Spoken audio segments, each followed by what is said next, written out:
అమ్మాయిల ఓవరీస్‌లో ఉండే eggs are ఫాలికల్స్‌కి ఒక టైమ్ లైన్ అనేది ఉంటుంది. ఇది ప్రతి ఒక్కళ్ళకి డిఫరెంట్ టైమ్ లైన్ అనేది ఉంటుంది. 30 ఇయర్స్ తర్వాత ఈ ఎగ్స్ డిక్లైన్ అవ్వడం స్టార్ట్ అవుతాయి. అంటే నంబర్ తగ్గుతూ ఉంటుంది. అండ్ 35 తర్వాత ఇంకా ఫాస్ట్‌గా తగ్గుతుంది. అంటే quality and quantity of the eggs కూడా తగ్గిపోతూ ఉంటాయి. అలా అని మిమ్మల్ని నేను 30 ఇయర్స్‌కి ముందే పెళ్లి చేసుకోండి, పిల్లల్ని కనండి అంటే ఒప్పుకుంటారా?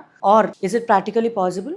Not always. సో ఎందుకు అనంటే career goals, personal goals as well as travel goals and different personal issues వల్ల చాలా మంది పెళ్లి అండ్ పిల్లలు పోస్ట్పోన్ చేసుకుంటూ ఉంటున్నారు. సో దీనికి మనం చేయగలిగింది ఏంటి? First thing, proper diet, proper exercise, proper sleep and కొన్ని antioxidant or multivitamin medications use చేయడం అండ్ స్ట్రెస్ మేనేజ్మెంట్ చేసుకోవడం. రెండవది, మీ ఫర్టిలిటీ స్పెషలిస్ట్ని టైం టు టైం కన్సల్ట్ చేసి ఏజ్ పెరిగే కొద్దీ తన దగ్గర ఫర్టిలిటీ చెకింగ్ అనేది చేయించుకుని దానికి కావాల్సిన జాగ్రత్తలు తీసుకోవడం. మూడవది ఏంటంటే ఎగ్ ఫ్రీజింగ్. ఇది చాలా మందికి అవేర్నెస్ ఉండి ఈ మధ్యకాలంలో ఎగ్ ఫ్రీజింగ్ చేయించుకుంటున్నారు. సో ఒకవేళ మీరు 30 పైబడుతున్నారు అండ్ మీకు ఏదైనా కారణాల వల్ల డిలే ఉంది అని అన్నప్పుడు మీ ఫర్టిలిటీ స్పెషలిస్ట్ని కన్సల్ట్ చేసి ఎగ్ ఫ్రీజింగ్ కన్సిడర్ చేయండి. కానీ ఎగ్ సర్వైవల్ కంటే ఎంబ్రియో సర్వైవల్ అనేది బాగుంటుంది కాబట్టి పెళ్లి అయిన వాళ్ళలో యూజువల్గా మేము ఎంబ్రియో ఫ్రీజింగ్ అనేది సజెస్ట్ చేస్తాము. పెళ్లి కాని వాళ్ళలో ఎగ్ ఫ్రీజింగ్ అనేది సజెస్ట్ చేస్తాం. సో మీ టైం మీ చేతిలో ఉన్నప్పుడే మీ ఫర్టిలిటీ కన్సల్టెంట్ని కన్సల్ట్ చేసి మీ ఎగ్స్ని కానీ ఎంబ్రియోస్ని కానీ ఫ్రీజ్ చేసుకుని ఫర్టిలిటీని ప్రిజర్వ్ చేసుకోండి. Thank you.